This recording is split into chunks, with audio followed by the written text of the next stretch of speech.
الشيطان الرجيم بسم الله الرحمن الرحيم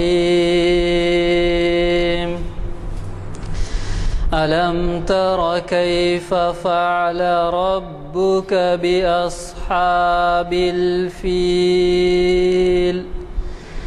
ألم يجعل كيدهم في تضليل وأرسل عليهم طيرا أبابيل ترميهم بحجارة من سجيل فجعلهم كعصف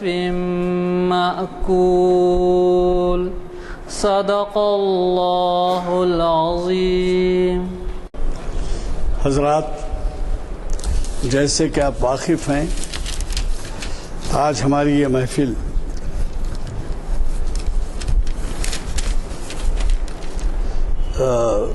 28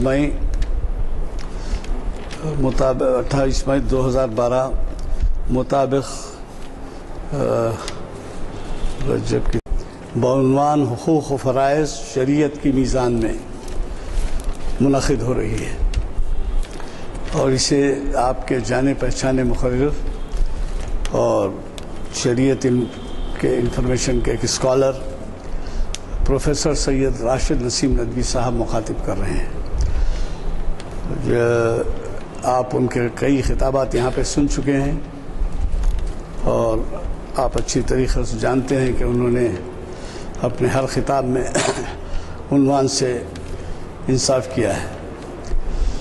بات یہ ہے کہ ہم مقرر صاحب سے ہی عنوان مانگتے ہیں، اور وہ جو ہے حالات حاضرہ کو پیش نظر رکھتے ہوئے عنوان تجویز کرتے ہیں۔ چنانچہ آج کا عنوان اسی نوعیت کا ہے، حقوق و فرائض شریعت کی میزان میں۔ آج کی اس محفل کی ابتدا خوش الہان قاری تبارک حسین صاحب کی خراج سے ہوا، اور خادم محفل غلام یزدانی آپ سے مخاطب ہے۔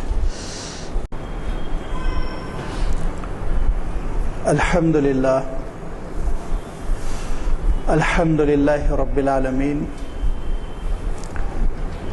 والصلاة والسلام علی سید المرسلین وعلی آلہ واصحابہ اجمعین، اما بعد، فقد قال اللہ تبارک وتعالی فی القرآن المجید والفرقان الحمید: اعوذ باللہ من الشیطان الرجیم، بسم اللہ الرحمن الرحیم، الم تر کیف فعل ربک باصحاب الفیل الم یجعل کیدہم فی تضلیل صدق اللہ العظیم۔ بزرگوں اور دوستو، ابھی مجھے آپ کے سامنے گفتگو کرنی ہے حقوق و فرائض شریعت کی میزان میں۔ کچھ حقوق ہوتے ہیں جو ہر انسان کو ملتے ہیں، ہر انسان کی کچھ رائٹس ہوتی ہیں، اور کچھ انسان پر فریضے اور کچھ ذمہ داریاں عائد ہوتی ہیں، کچھ انسان کی ڈیوٹیز ہوتی ہیں۔ یہ رائٹس اور ڈیوٹیز، حقوق اور فرائض شریعت کی میزان میں کس طرح شریعت نے اس کا ڈویژن کیا، اس کی تقسیم کی، اور شریعت نے حقوق اور فرائض کی ترتیب پر انسانی معاشرے کی، انسانی سوسائٹی کی کیسے تعمیر کی، کیسے تشکیل کی، اس پہ چند باتیں آپ کی خدمت میں رکھوں گا۔ اس سے پہلے میں نے سورۃ الفیل کی آیتوں کی تلاوت کی، جیسے کہ قاری صاحب نے خود اسی سورت کی تلاوت کی، فوراً میرا ذہن گیا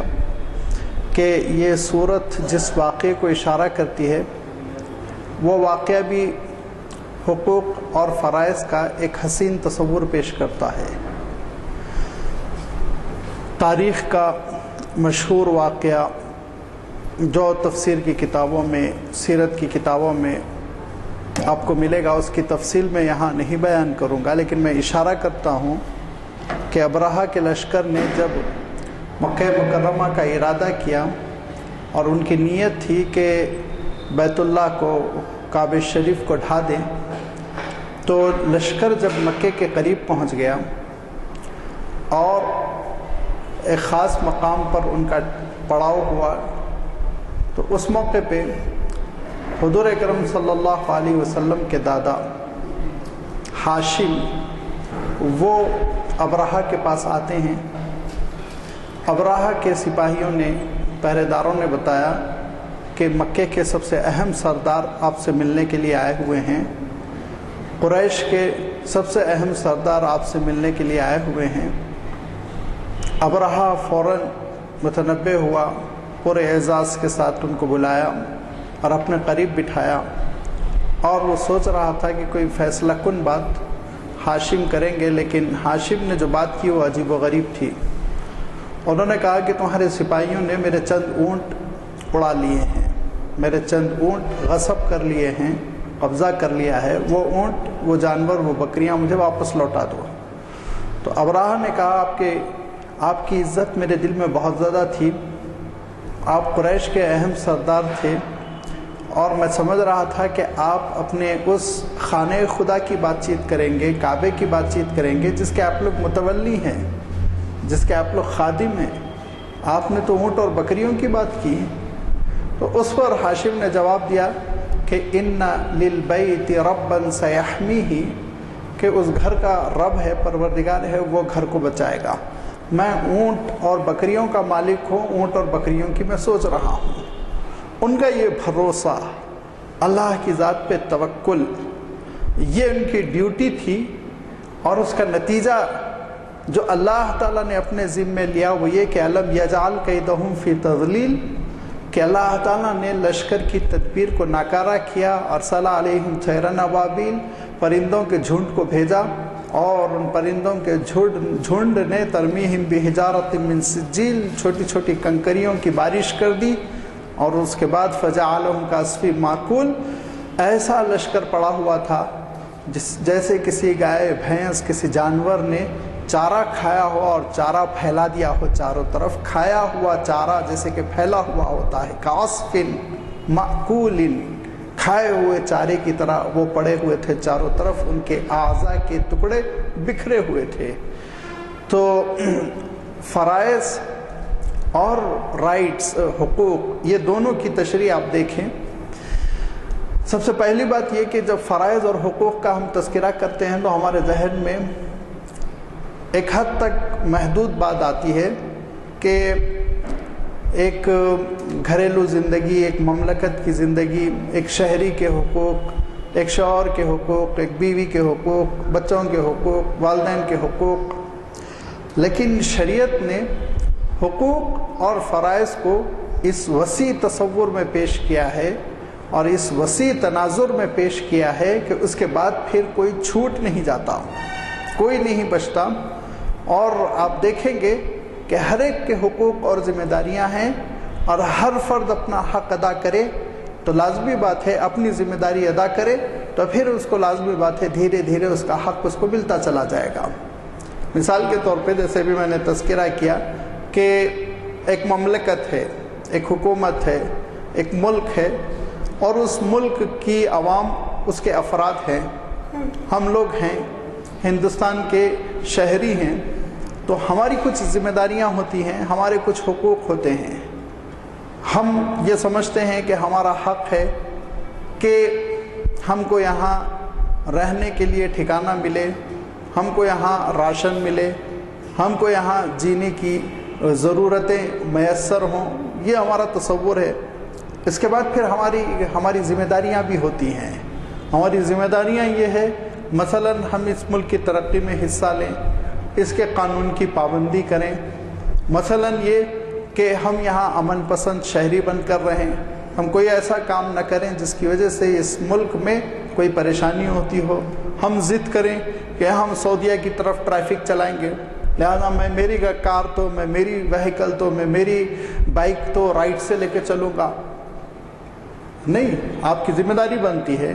کہ آپ یہاں کے قانون کی پابندی کریں. اب یہاں کا قانون کہتا ہے کہ سب لیفٹ سے چلے، لہذا آپ کو بھی لیفٹ سے چلنا ہوگا. آپ یہ تھوڑی کہہ سکتے ہیں کہ سیدھے جانب برکت ہے لہذا ہم ہر کام سیدھے جانب سے کرتے ہیں، ہم یہاں اپنی گاڑی بھی سیدھے جانب سے چلائیں گے. تو ایک شہری ہونے کے ناطے آپ کو یہاں کے قانون کی پابندی کرنی پڑے گی. یہ ذمہ داریاں ہیں. تو اسی تناظر میں آپ غور کیجئے کہ ہر انسان کی کچھ ذمہ داریاں ہوتی ہیں اور ہر انسان کے حقوق ہوتے ہیں. اب اس کے بعد سے شریعت نے حقوق کو کچھ میجر عناوین میں بانٹ دیا، یعنی کچھ ایسے عناوین ہیں جس کے تحت حقوق کو بانٹ دیا گیا، جس میں دو کا تذکرہ تو ہم روزمرہ میں کرتے رہتے ہیں. کیا؟ حقوق اللہ، نمبر 2 حقوق العباد. لیکن اس کے بعد اور بھی 2 چیزیں ہیں. حقوق الحیوان بھی ہے جس کا ہم تذکرہ کم ہی کرتے ہیں،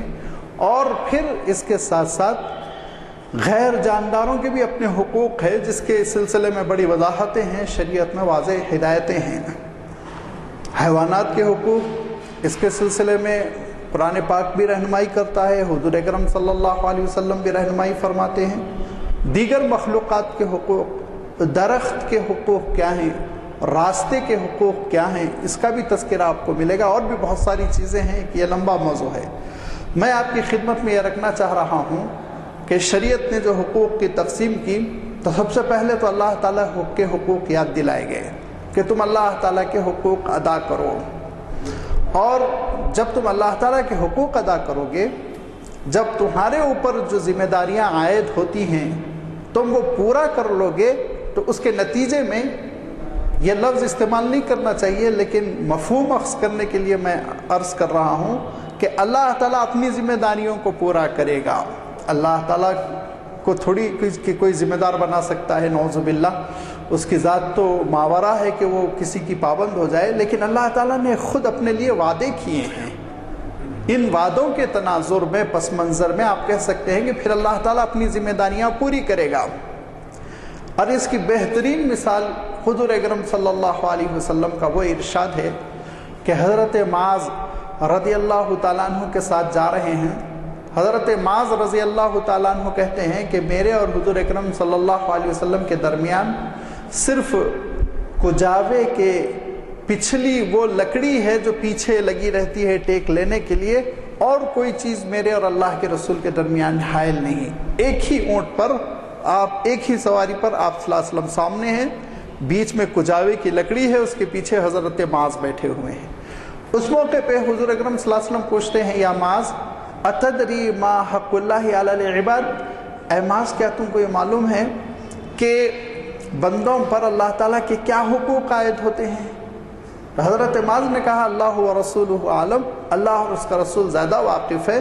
تو اللہ کے رسول صلی اللہ علیہ وسلم ارشاد فرماتے ہیں کہ بندوں کی یہ ذمہ داری ہے کہ اللہ کے سلسلے میں پہلی ذمہ داری کہ ان یعبدوہ ولا یشرکوا فیہ شیئا، اللہ کی تنہا عبادت کریں، اس کے ساتھ کسی کو شریک نہ کریں. پھر پوچھا حضور اکرم صلی اللہ علیہ وسلم نے حضرت معاذ سے، یا معاذ اتدری ما حق العباد علی اللہ، بندوں کے حقوق اللہ پر کیا عائد ہوتے ہیں؟ جب تم نے اللہ کی عبادت کی اور اس کے ساتھ کسی کو شریک نہیں کیا تو اب اللہ کی کیا ذمہ داری بنتی ہے تم جانتے ہو؟ تو حضرت معاذ نے پھر کہا اللہ و رسولہ عالم، اللہ اور اس کا رسول زیادہ واقف ہے. تو حضور اکرم صلی اللہ علیہ وسلم جواب میں ارشاد فرماتے ہیں اللہ یعذبوہ، کہ اللہ تعالیٰ اس کو عذاب سے بچا لے، جہنم سے بچا لے، جنت کی نعمتوں سے مالا مال کر دے، اخروی کامیابی اللہ تعالیٰ عنایت فرمائے. تو معلوم یہ ہوا کہ بندے کی ذمہ داری اللہ کی عبادت، اور معلوم یہ ہوا اس کے نتیجے میں اللہ تعالیٰ جو ذمہ داری اپنے آپ پر لے رہا ہے وہ یہ کہ آخرت کی کامیابی. اب آپ دیکھیے کہ قرآن مجید میں اور حضور اکرم صلی اللہ علیہ وسلم کے ارشادات میں ایسے بہت سارے اشارے ہیں جن سے صاف پتہ چلتا ہے کہ کچھ اللہ تعالیٰ کی ذمہ داریاں ہیں، کچھ بندوں کی ذمہ داریاں ہیں.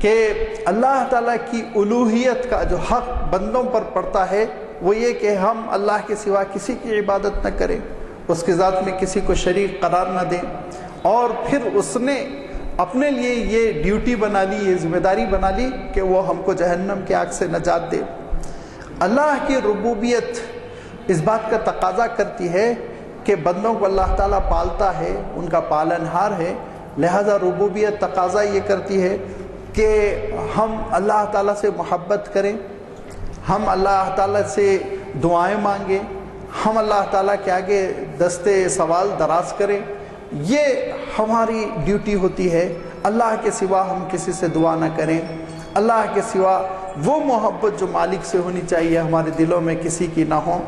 جب یہ کیفیت ہوگی تو لازمی بات ہے اللہ تعالیٰ ہماری دعاؤں کو قبول کرے گا، اور اللہ تعالیٰ ہماری ضروریات کی تکمیل کرے گا، رزق میں وسعت دے گا، خیر و برکت دے گا۔ دیکھیے یہی وہ کانسیپٹ ہے کہ قرآن مجید میں اللہ تعالیٰ ارشاد فرماتا ہے وَإِذَا سَأَلَكَ عِبَادِي عَنِّي فَإِنِّي قَرِيبٌ أُجِيبُ دَعْوَةَ الدَّاعِ إِذَا دَعَانِ فَلْيَسْتَجِيبُوا لِي وَلْيُؤْمِنُوا بِي لَعَلَّهُمْ يَرْشُدُونَ، کہ دیکھو میں تمہاری دعا قبول کروں گا، یہ میری ذمہ داری ہے۔ ٹھیک ہے، جو بندے میرے بارے میں مجھ سے پوچھتے ہیں نبی آپ ان سے کہہ دیجئے میں بہت قریب ہوں، ان کی دعائیں سنتا ہوں، ان کی دعاؤں کو قبول کرتا ہوں، لیکن شرط یہ ہے کہ تم اپنی ذمہ داریوں سے عہدہ برا ہو، تمہاری جو ڈیوٹیز ہے وہ ڈیوٹیز تو پرفارم کرو، پورے کرو۔ تمہاری ڈیوٹی کیا ہے؟ تمہاری ڈیوٹی یہ ہے، اللہ تعالیٰ ارشاد فرماتا ہے کہ تمہاری ذمہ داری یہ ہے کہ اللہ کی اطاعت کرو۔ فَلْيَسْتَجِيبُوا لِي وَلْيُؤْمِنُوا بِي، اللہ پہ بھروسہ رکھو، اعتماد رکھو، کہ حضرت ہاشم کو اعتماد تھا، اللہ تعالیٰ نے ان کی دعا قبول کی۔ تمہارے اندر بھی اعتماد ہو، تمہارے اندر بھی اللہ تعالیٰ کی اطاعت ہو، فرما برداری ہو۔ بندے کی ڈیوٹی یہ ہے، بندے کی ذمہ داری یہ ہے کہ اللہ کی نافرمانی نہ کرے، اور بندے کی ذمہ داری یہ ہے رب کے آگے ہاتھ پھیلائے۔ اب اللہ کی ذمہ داری یہ ہے، اللہ تعالیٰ کی ڈیوٹی یہ ہے کہ بندے کی فریاد سنے، بندے کی ضرورت کی تکمیل کرے، بندے کی رہنمائی کرے، لعلہم یرشدون۔ اور اسی رہنمائی کے لیے، رشد و ہدایت کے لیے اللہ تعالیٰ نے کیسے انتظام فرمایا کہ خود اللہ تعالیٰ قرآن پاک میں ارشاد فرماتا ہے کہ جس رب نے تم کو کھانے پینے کی چیزیں عنایت فرمائیں، جس نے تم کو پھل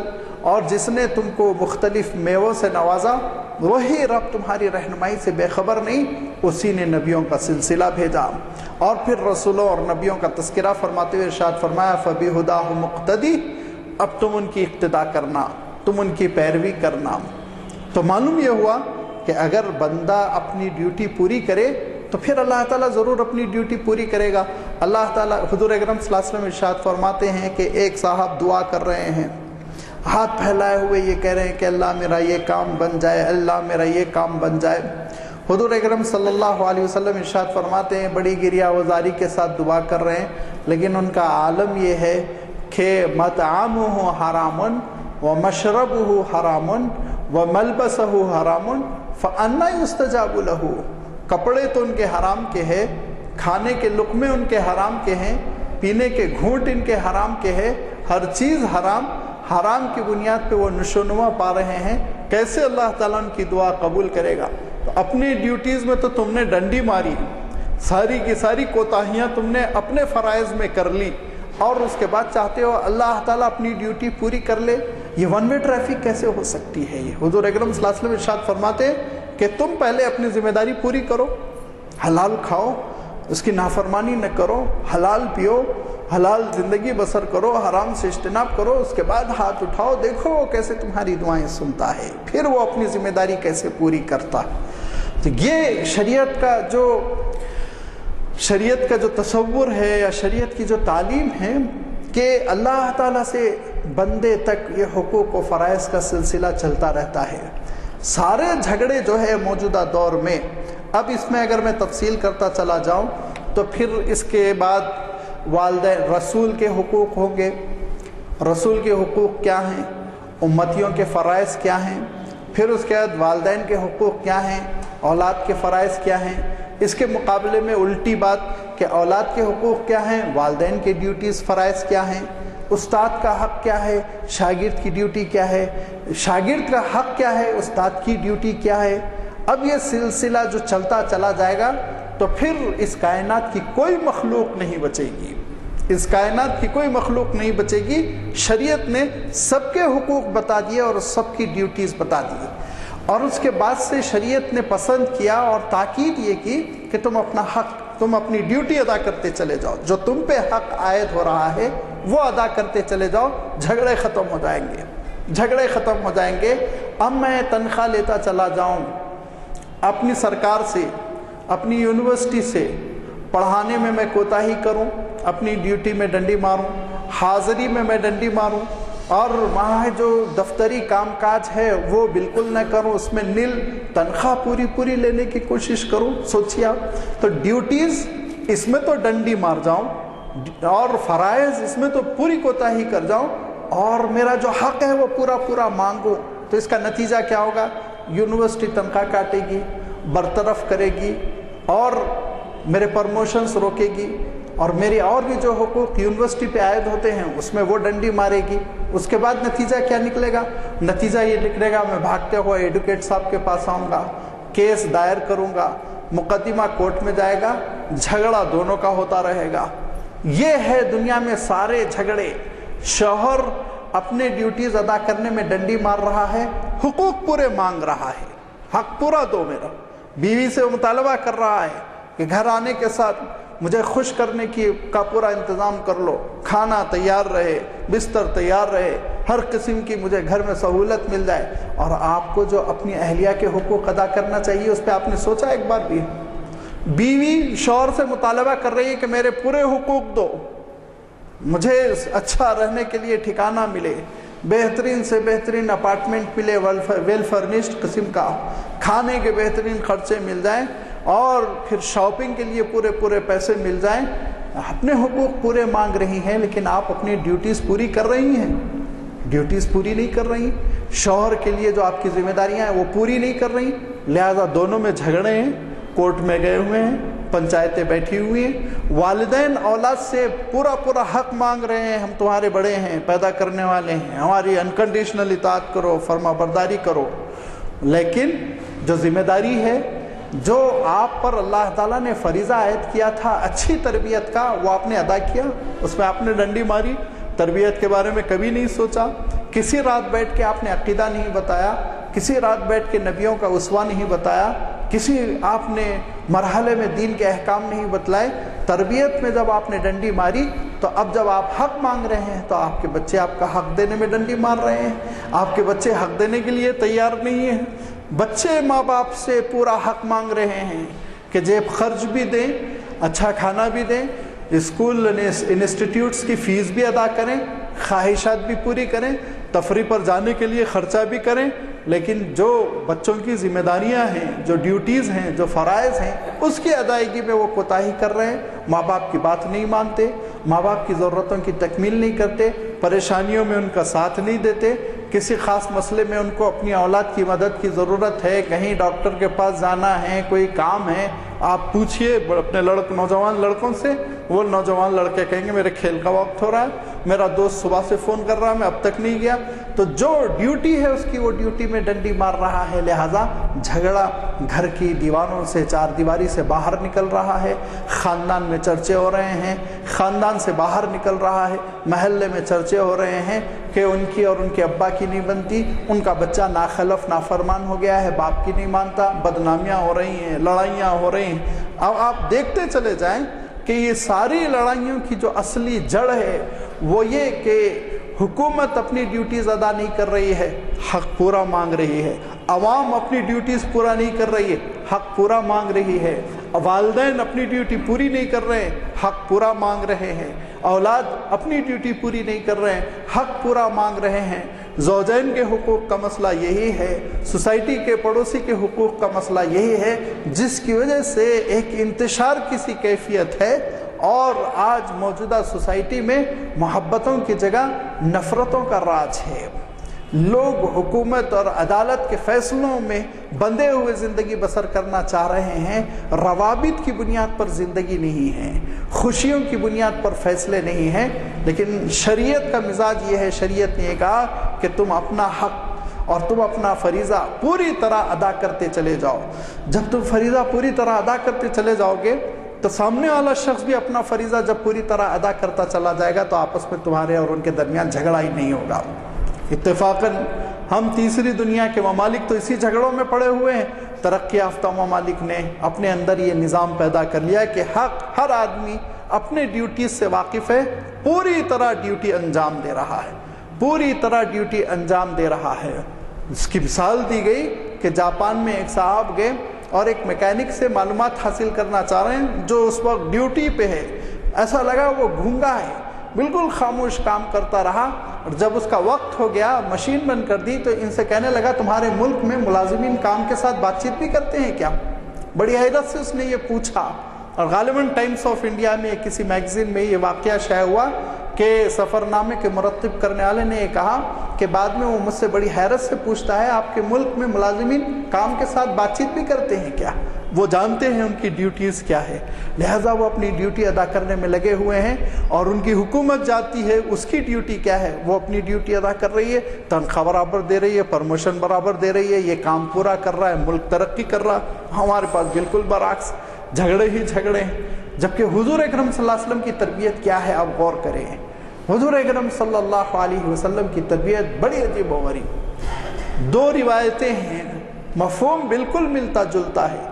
ایک حضرت اسید ابن حضیر رضی اللہ تعالیٰ عنہ کی ہے اور ایک حضرت عبداللہ ابن مسعود رضی اللہ تعالیٰ عنہ کی ہے۔ دونوں بڑے جلیل القدر صحابی ہیں۔ حضرت عبداللہ ابن مسعود رضی اللہ تعالیٰ عنہ ان 4 عبداللہوں پر ہے جس پر کہ علوم نبوت کی بنیاد ہے۔ جیسے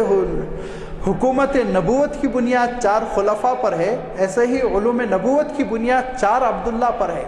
اس میں حضرت عبداللہ ابن عباس، حضرت عبداللہ ابن مسعود، حضرت عبداللہ ابن عمیر، حضرت عبداللہ ابن عمر اور حضرت عبداللہ ابن زبیر، یہ 4 عبداللہ ہیں جو علوم نبوت کے شارح ہیں۔ یہ حضرت عبداللہ ابن مسعود کی روایت ہے، اور یہی مفہوم کی روایت حضرت اسید ابن حضیر رضی اللہ تعالیٰ عنہ کی ہے۔ یہ بھی انصاری صحابی ہیں، بہت حضور اکرم صلی اللہ علیہ وسلم کے قریبی اور بہت ہی عجیب و غریب شان والے۔ ان کے 2 واقعات سیرت کی کتابوں میں بہت مشہور ہے، آپ نے سنا ہوگا۔ ایک واقعہ تو یہ کہ بڑے باغ و بہار تھے، لطیفے سنایا کرتے تھے، اور ایک مرتبہ ایک مجمع ہے، اس مجمع میں ہنسا رہے ہیں، لطیفے سنا رہے ہیں، گرمی کا زمانہ ہے، چادر ڈالے ہوئے ہیں اور بدن کھلا ہوا ہے۔ حضور اکرم صلی اللہ علیہ وسلم پیچھے سے گزرنے لگے، ایک چٹکی لی حضور اکرم صلی اللہ علیہ وسلم نے کمر میں، کہا کیا کر رہے ہو؟ تو کہا اوازیتنی یا رسول اللہ، اللہ کے رسول آپ نے تو بڑی تکلیف پہنچا دی۔ تو حضور نے پوچھا کیا انتقام لوگے؟ تو کہا انتقام تو لوں گا، وَلَكُمْ فِي الْقِصَاصِ حَيَاتٌ، بدلہ تو لوں گا میں۔ تو حضور نے کہا ٹھیک ہے چٹکی کاٹ لو۔ کہا میری پیٹھ تو ننگی ہے، آپ کی پیٹھ پہ تو قمیض ہے۔ تو حضور اکرم صلی اللہ علیہ وسلم نے اپنی قمیض مبارک اٹھائی، کہا تم اپنا بدلہ لے لو۔ تو انہوں نے مہر نبوت کو چوما اور کہا بہت زمانے سے آرزو تھی اللہ کے رسول، آج موقع ملا۔ یہی وہ حضرت اسید ابن حضیر ہیں۔ اور ان کا دوسرا واقعہ بھی بہت بڑے سردار تھے، یہ انصاری صحابہ کے بہت بڑے قبیلے کے سردار تھے، اور یہ قرآن مجید کی تلاوت کر رہے ہیں، تہجد کا وقت ہے، اور گھوڑی جو آنگن میں بندھی ہوئی ہے وہ اچھل رہی ہے، اتنا اچھل رہی ہے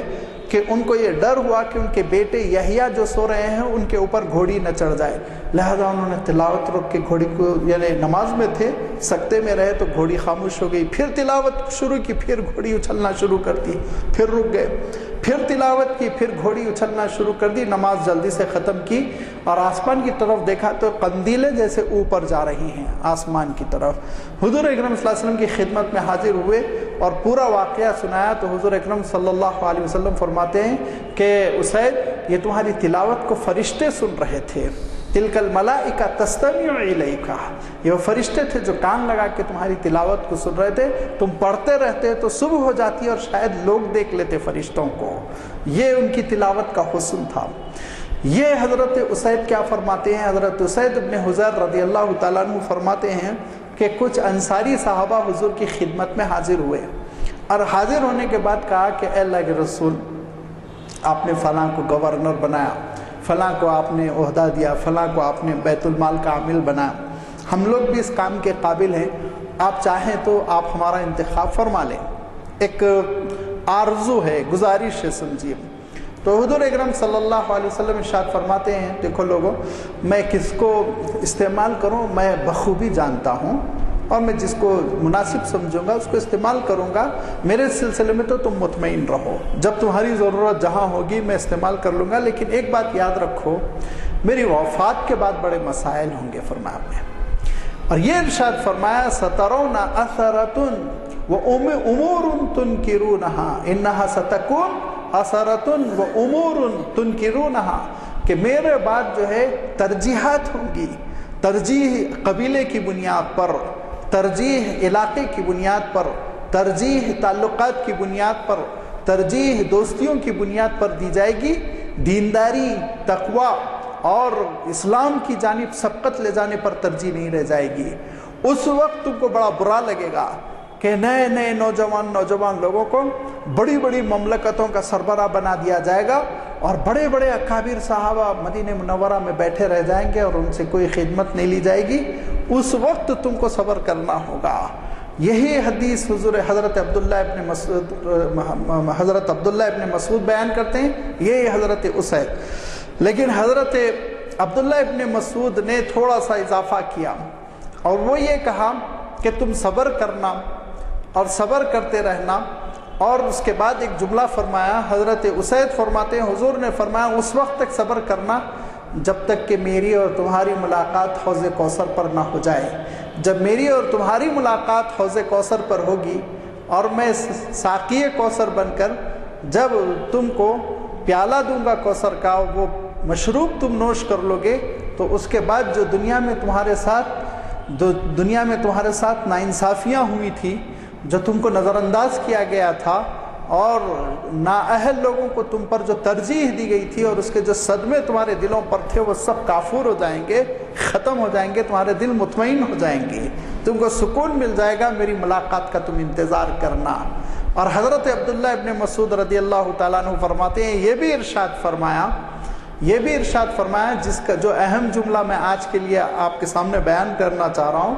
کہ آپ صلی اللہ علیہ وسلم نے ارشاد فرمایا تؤدون الحق الذی علیکم وتسألون اللہ الذی لکم، جو حق تم پر عائد ہوتا ہے، جو تمہاری ڈیوٹی بنتی ہے، جو تمہاری ذمہ داری بنتی ہے، وہ پورا ادا کرنا۔ تمہارا جو حق ہوگا، جو تم کو ملنا چاہیے، تمہارا جو فائدہ ہوگا، تمہاری جو منفعت ہوگی، اس کے سلسلے میں صبر کرنا، وہ اللہ کے ذمے چھوڑ دینا۔ تو مزاج یہ بنایا اللہ کے رسول صلی اللہ علیہ وسلم نے، اپنی ڈیوٹی تم پوری کرتے رہو، اپنی ڈیوٹی تم پوری کرتے رہو گے، اپنی ذمہ داری تم بجا لاتے رہو گے،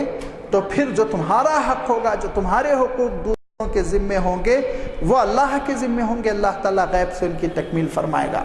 نہیں روک سکیں گے لوگ تمہارے پرموشن کو، نہیں روک سکیں گے لوگ تمہاری ترقیوں کو، اور نہیں روک سکیں گے لوگ تمہاری برکتوں کو، تمہاری خوشیوں کو۔ اور جب مکے کے لوگ روکیں گے تو مدینے کے لوگ تمہارے حقوق ادا کرنے کے لیے کھڑے ہو جائیں گے۔ جب تم کو ایک جگہ پر تمہارا اپنا منصب نہ ملے، عہدہ نہ ملے، تمہاری ضروریات نہ ملے، تمہاری خوشیاں نہ ملے، دوسرے علاقے سے، دوسرے فرد کے ذریعے سے، دوسرے خاندان کے ذریعے سے اللہ تعالیٰ اس کی تکمیل کرا دے گا۔ اگر آج ہمارا معاشرہ اس حقیقت کو سمجھ لے، جس پازیٹیو انداز میں جینے کا حضور اکرم صلی اللہ علیہ وسلم نے قرینہ دیا، تربیت فرمائی، اس کو اگر آج ہم سمجھ لیں، شوہر اپنا حق ادا کرتا چلا جائے اور یہ تصور کرے، اور تصور نہیں بلکہ یہ اللہ کی ذات پر بھروسہ اور توکل کر لے کہ اللہ میری بیوی سے جو کوتاہیاں ہو رہی ہیں میرے سلسلے میں، میرے حقوق ادا کرنے میں وہ جو کمی کر رہی ہے، اللہ میں آپ کے لیے چھوڑ رہا ہوں، اللہ تعالیٰ غیب سے اس کا ازالہ فرمائے گا۔ اور ماں باپ اپنی اولاد کی تربیت میں پوری ذمہ داری کا ثبوت دیں، اور ان پر جو ڈیوٹی ذمہ داری عائد ہوتی ہے اس کو پورا کریں، اور اس کے بعد اولاد کی نافرمانی ہے اور اولاد اس کے بعد ناخلف ہے، تو اللہ تعالیٰ سے یہ کہیں کہ مولا میری جو ذمہ داری تھی، ڈیوٹی تھی، وہ میں نے تو ادا کر دی، اب جو مجھے ملنا ہے اللہ میں آپ پر چھوڑ رہا ہوں۔ اللہ تعالیٰ ان کے اندر صلاحیت پیدا کرے گا، ان کے اندر اللہ تعالیٰ نیکیوں کا جذبہ پیدا کرے گا. اگر ان میں سے 2 بگڑ رہے ہیں تو 2 کو ایسا کر دے گا کہ وہ چاروں کی ذمہ داری نبھا دیں گے اور اتنی والدین کے لیے خوشیاں دیں گے, سہارا دیں گے, اور پیرانہ سالی میں ایسا ان کا آسرا بنیں گے کہ ساری شکایت دور ہو جائے گی. لیکن اس کے بجائے جو ہم جھگڑے کر رہے ہیں اور گتم گتا جو ہو گئے ہیں, ہر فرد اپنی ڈیوٹی کو تو نظر انداز کیا ہوا ہے, حق مانگنے کے لیے سڑکوں پر آ گیا, اسٹرائک ہو رہی ہے, احتجاج ہو رہا ہے, کورٹ میں کیسز ہو رہے ہیں, لیکن کبھی انسان یہ سوچتا نہیں کہ میں نے اپنی ڈیوٹی پوری ادا کر دی, میں اللہ کے پاس بری الذمہ ہوں, میرا ضمیر مطمئن ہے کہ جتنا مجھے کرنا چاہیے تھا میں کر چکا ہوں. یہ کبھی نہیں سوچتا, جس کی وجہ سے آپ دیکھ رہے ہیں کہ آج ہماری سوسائٹی میں بڑی تلخیاں پیدا ہو گئی ہیں, دوریاں پیدا ہو گئی ہیں. لہذا شریعت نے حقوق اور فرائض ان کی تقسیم انتہائی عمدگی کے ساتھ ٹھوس بنیادوں پر کر دی. اب بتا دیا گیا شریعت میں کہ کس کی کیا ذمہ داری ہے, اس کو وہ کیسے ادا کرے, اور یہ بھی بتا دیا گیا کہ اس کا حق کیا بنتا ہے اور اس کا حق اس کو کہاں سے ملے گا. یہ ساری چیزوں کو شریعت نے, اللہ تعالیٰ کے دین نے بیان کیا. اب اگر آپ, جیسے میں ابھی مثال دیا کہ اس کو آپ اس کا مطالعہ شروع کر دیں خود اللہ تعالیٰ کی ذات سے, ذات خالق سے, ذات مالک سے, تو پھر آپ دیکھتے چلے جائیں گے کہ اللہ تعالیٰ نے اپنے لیے کچھ حقوق رکھے اور اپنے لیے کچھ ذمہ داریاں رکھی. حق اس کا یہ ہے کہ اس کے سوا کسی کی عبادت نہ ہو, حق اس کا یہ ہے انکنڈیشنل اس کی اطاعت ہو, فرما برداری ہو. حق اس کا یہ ہے کہ لوگ اس سے محبت کریں, والہانہ انداز میں, دیوانگی کے ساتھ اپنے مالک کو چاہیں. پھر اس کے بعد سے اس نے اپنی ذمہ داریاں متعین کر لی. قرآن پاک میں دیکھیں کذالک ننجی المؤمنین, ہماری ذمہ داری ہے فرماتا اللہ تعالیٰ نے. حقا علینا نصر المؤمنین فرمایا, یہ ہماری ہم پر ڈیوٹی بنتی ہے, ہم پر واجب ہو جاتا ہے فرمایا. اس طرح کے لب و لہجے کو اختیار کیا, جبکہ میں شروع میں کہہ چکا ہوں اللہ پر کوئی چیز واجب نہیں ہوتی, لیکن پھر بھی مولا نے ہم لوگوں کو مطمئن کرنے کے لیے, اللہ تعالیٰ نے ہم لوگوں کو سیٹسفائی کرنے کے لیے فرمایا حق علینا کذالک حق علینا نصر المؤمنین ننجی المؤمنین, مومنوں کی نجات ہماری ذمہ داری, مومنوں کی مدد ہماری ذمہ داری. اب ہماری ڈیوٹی تو ہم ادا نہیں کرتے. 5 نمازوں میں بمشکل 1 نماز ہوتی ہے, اس میں بھی برے خیالات آ جاتے ہیں. اور کتنے لوگ ہیں جو 5 کی 5 نمازیں بھولے ہوئے ہیں, ہفتے میں 1 نماز پڑھتے ہیں. اور کتنے لوگ ہیں بڑی تعداد میں, اللہ تعالیٰ معاف فرمائے, جو ہفتے کی 1 نماز بھی نہیں پڑھتے, اور پھر وہ سال بھر میں 1 ہی بار حاضر ہوتے. اور کتنے بڑے لوگ ہیں جو سال بھر میں بھی 1 بار حاضر نہیں ہونا چاہتے, وہ اپنے گھروں میں پڑے رہ جاتے. اور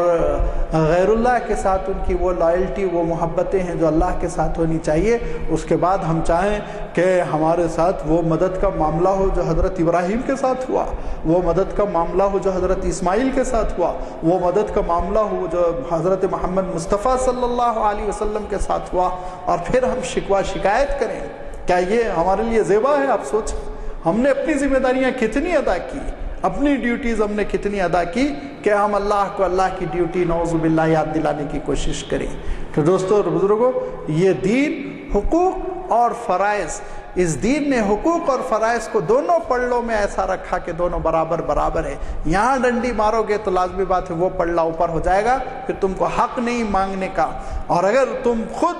پورا دو گے تو پھر اس کے بعد سے وہ پلڑا ہلکا پڑ جائے گا. تم کو پوری طرح حق ہے کہ اللہ تعالیٰ سے تم مانگو اور اس سے طلب کرو کہ میرے ساتھ جو ناانصافیاں ہو رہی ہیں اس کی پابجائی ہو. یہ وہ حقوق ہے اور یہ وہ فرائض ہے جن کے بارے میں ہماری ذمہ داری بنتی ہے کہ ہم جانیں کس کا کیا حق ہم پر عائد ہوتا ہے. والدین, حقوق اللہ کو بھی, حقوق رسول کو, اور والدین کے حقوق کو, پڑوسیوں کے حقوق کو, بڑوں کے حقوق کو, چھوٹوں کے حقوق کو, جانوروں کے حقوق کو, دنیا کے حقوق کو, زمین کے حقوق کو, گھر کے حقوق کو, ساری چیزوں کا اللہ تعالیٰ نے اپنے کلام میں یا تو اشارہ فرمایا یا تذکرہ فرمایا. حضور اکرم صلی اللہ علیہ وسلم نے صراحت فرمائی. پھر ہم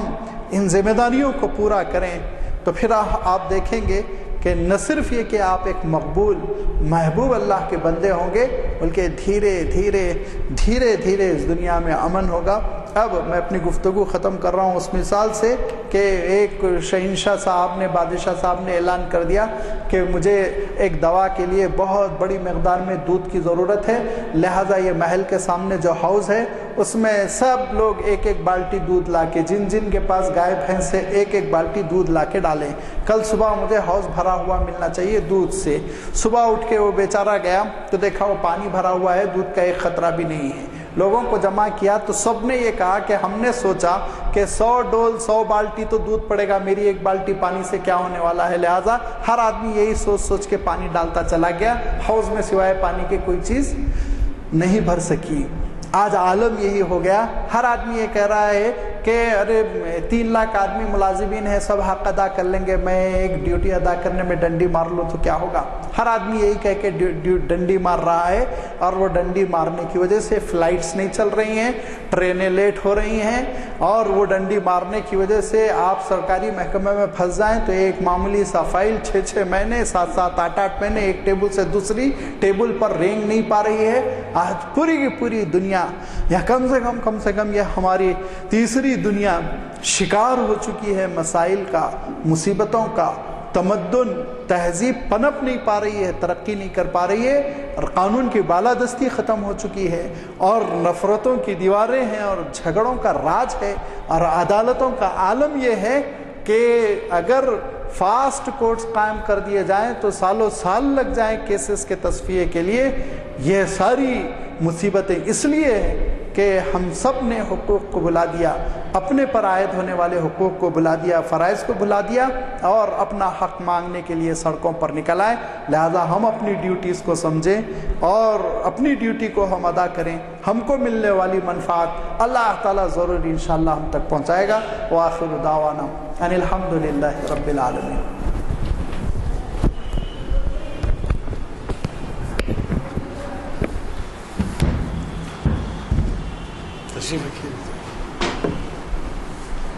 عنوان سے انصاف کرتے ہیں۔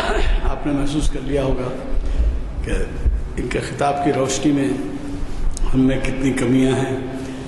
اور کتنی کوتاہیاں ہیں۔ اللہ توفیق دے کہ ہم سب ان کے مشوروں پر عمل کریں۔ میں نے جیسے کہا پرسوں کے خطاب میں ضرور تشریف لائیے، وہ فخر عالم ہاشمی نامی بڑے اسکالر ہیں، ان کا خطاب رہے گا۔ میں اگر آپ حضرات میں سے کوئی سوال کرنا چاہیں تو اجازت ہے، سوال کر سکتے ہیں، مخرج صاحب جواب دیں گے اس کو۔ كما ينبغي لجلال وجهك وعظيم سلطانك والصلاة والسلام على حبيبك ورسولك محمد عليه وأصحابه۔ ربنا ظلمنا أنفسنا وإن لم تغفر لنا وترحمنا لنكونن من الخاسرين۔ ربنا لا تؤاخذنا إن نسينا وأخطأنا، ربنا ولا تحمل علينا إصرا كما حملته على الذين من قبلنا، ربنا ولا تحملنا ما لا طاقة لنا به، واعف عنا واغفر لنا وارحمنا أنت مولانا فانصرنا على القوم الكافرين۔ اللهم لا تفرق جمعنا هذا إلا بذنب مغفور وسعي مشكور وعمل صالح مبرور۔ اللهم إنا نسألك من كل خير ما سألك به نبيك ورسولك محمد صلى الله عليه وسلم، ونعوذ بك من كل شر ما استعاذك منه نبيك ورسولك محمد صلى الله عليه وسلم۔ ربنا تقبل منا إنك أنت السميع العليم، وارنا مناسكنا وتب علينا إنك أنت التواب الرحيم، برحمتك يا أرحم الراحمين۔ الحمد لله رب العالمين۔